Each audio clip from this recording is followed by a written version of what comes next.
Olympics रे भारत को तृतीय सफलता शूटिंग रे भारत को आउ एक पदक एवं शूटर स्वप्निल कुशालेंको कांस्य पदक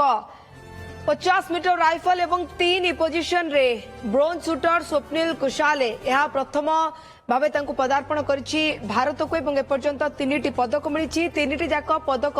शूटिंग रु ही आसी आपको आउ थे कही रखुचु तृतीय ब्रोंज पदक पुणी थे शूटिंग रु मिला भारत को ओलंपिक्स रे भारत को तृतीय सफलता मिली पुणी थे से शूटिंग ही देछि सफलता आउ एक पदक जीति शूटर स्वप्निल कुशाले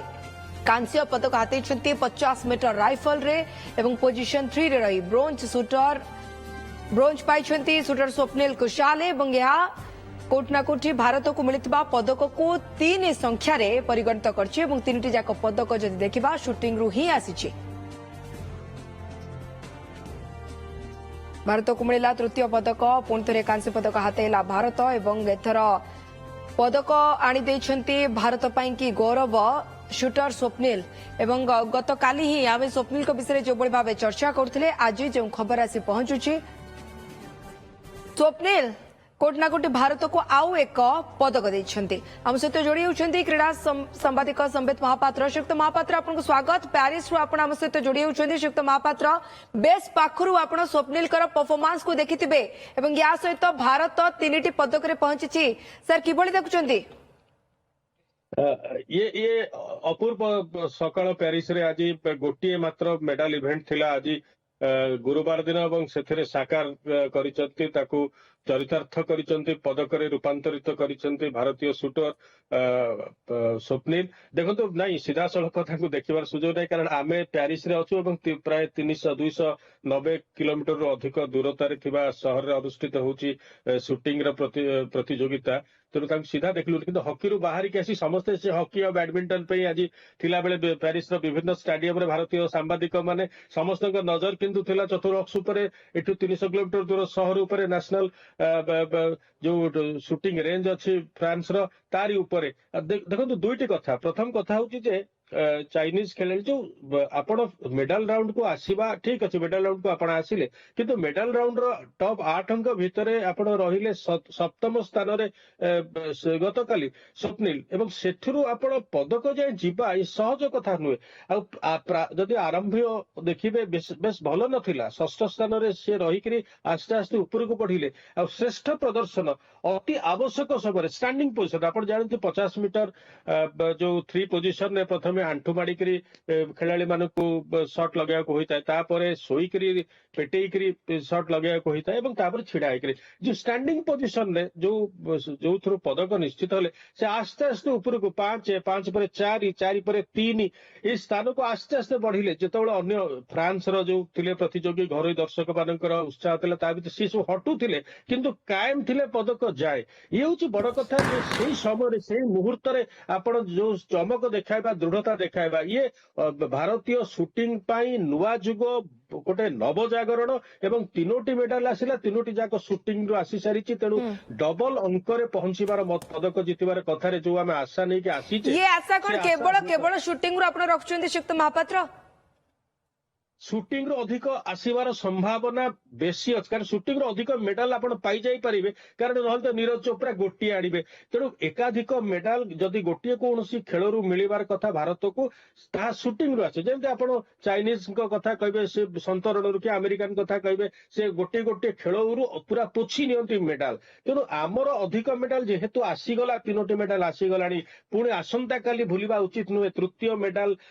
दिगरे अग्रसर हेबे मनु भाकर तेणु मनु भाकर जो लयर अच्छा पाखर आउ एक मेडल संभावना सृष्टि होउची आसंता काली योग्यता पर्याय रही रैपिड फायर पिस्तल इवेंट रे तेणु ये गोटे लयर कथा आपण भावतु नहीं मनु भाकर जो 2टी मेडल सर्वजोत सहित गोटे मेडल और निजे जीतवा पर ये पूरा भारतीय शूटिंग खेलाड़ी मानक अन्य खेलाड़ी मानक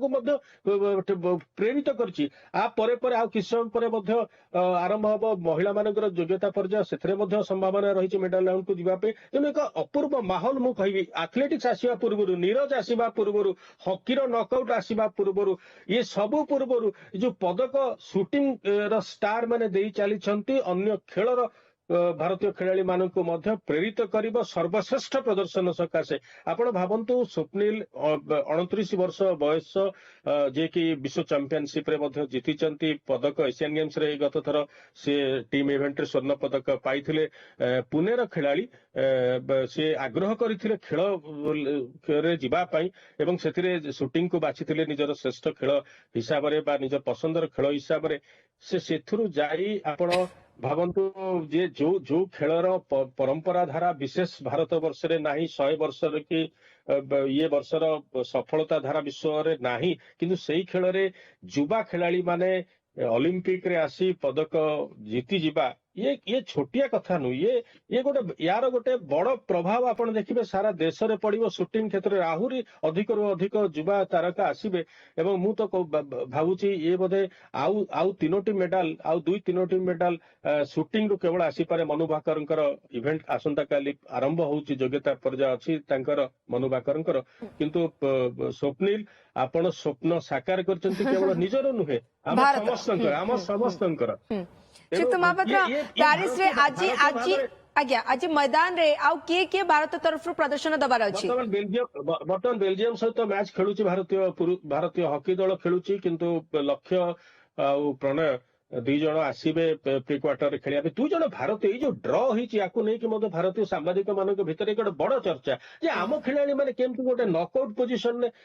ସାଙ୍ଗେ ସାଙ୍ଗେ ପଡିଗଲେ ନିଜ ନିଜ ଭିତରେ, ଆଉ ଟିକେ ଦୂରରେ ପଡିବାର ବା ମେଡାଲ ରାଉଣ୍ଡ ଆଡକୁ ଯାଇକି ପଡିଥିଲେ ହେଇଥାନ୍ତା। ଇଏ ଏଠି ପଡିବାକୁ ନେଇକି ମଧ୍ୟ ଅନେକ ରହିଛି। ନିଖତ ଜରିନ ଆସିବେ ଖେଳିବା ପାଇଁ, ସେ ମଧ୍ୟ ନକଆଉଟ ର ମ୍ୟାଚ୍ ରହିଛି। ମହିଳା ବକ୍ସର, ତାଙ୍କୁ ଆମେ ଆଶା କରୁଥିଲୁ ଯେ ଭଲ କରିବେ ବୋଲି, କିନ୍ତୁ ଅତ୍ୟନ୍ତ ତଗଡା ଖେଳାଳିଙ୍କ ବିପକ୍ଷରେ ସେ ଲଢିବା ପାଇଁ ଯାଉଛନ୍ତି। ସିନ୍ଧୁ ଖେଳିବେ। ନକଆଉଟ ପର୍ଯ୍ୟାୟ ବ୍ୟାଡମିଣ୍ଟନ ଆରମ୍ଭ ହେଉଛି, ତା ସହିତ ବେଲଜିୟମ ଏବଂ ଭାରତ ମଧ୍ୟରେ ରହିଛି ଇଏ। ଏବଂ କିନ୍ତୁ ଆ ପୂର୍ବରୁ ଯୋଉ 20 କିଲୋମିଟର ଚାଲିରେ ଭାରତୀୟ ଖେଳାଳି ମାନେ ସାମିଲ ଥିଲେ, ସେମାନେ ବିଶେଷ କିଛି କରିପାରିନାହାନ୍ତି ବା ସେମାନେ ବେଶ ପଛରେ ରହିକି ତାଙ୍କ ପ୍ରତିଦ୍ୱନ୍ଦିତା ସାରିଛନ୍ତି। କିନ୍ତୁ ଏବେ ନଜର ସ୍ୱପ୍ନିଲଙ୍କ ପରେ 2ଟି କଥା। ପ୍ରଥମ କଥା ହଉଛି ସ୍ୱପ୍ନିଲଙ୍କ ପରେ ଏବେ ଆମେ ସମସ୍ତେ ସ୍ୱପ୍ନିଲଙ୍କୁ ବଧେଇ ଜଣେଇକି ଖୁସି ମନେଇବା ଭିତରେ ଆମେ ମଧ୍ୟ ପ୍ରାର୍ଥନା କରିବା ମନୁ ଭାକରଙ୍କ ପାଇଁ। ଶ୍ରୀଯୁକ୍ତ ମହାପାତ୍ର, ଆପଣ ପ୍ୟାରିସ ରେ ଅଛନ୍ତି, ପାଖରୁ ଖେଳକୁ ଦେଖୁଛନ୍ତି, ତା ସହିତ ସ୍ପୋର୍ଟସ ର ଜର୍ଣ୍ଣାଲିଜମ ବି କରୁଛନ୍ତି ଏବଂ ଖୁବ ଶୀଘ୍ର ଆମେ ଆପଣଙ୍କ ସହିତ ଆଉ ଥରେ ସାର୍ ଯୋଗାଯୋଗ କରିବୁ ଜାଣିବା ପାଇଁ ଯେ ଏବେ ଯୋଉ ନକଆଉଟ ମ୍ୟାଚ୍ ଚାଲିଛି ତାର ପରିଣାମ କଣ ହେଲା। ବହୁତ ବହୁତ ଧନ୍ୟବାଦ ଶ୍ରୀଯୁକ୍ତ ମହାପାତ୍ର ଆମ ସହିତ ଅଧିକ ଆଲୋଚନା କରିବା ପାଇଁ।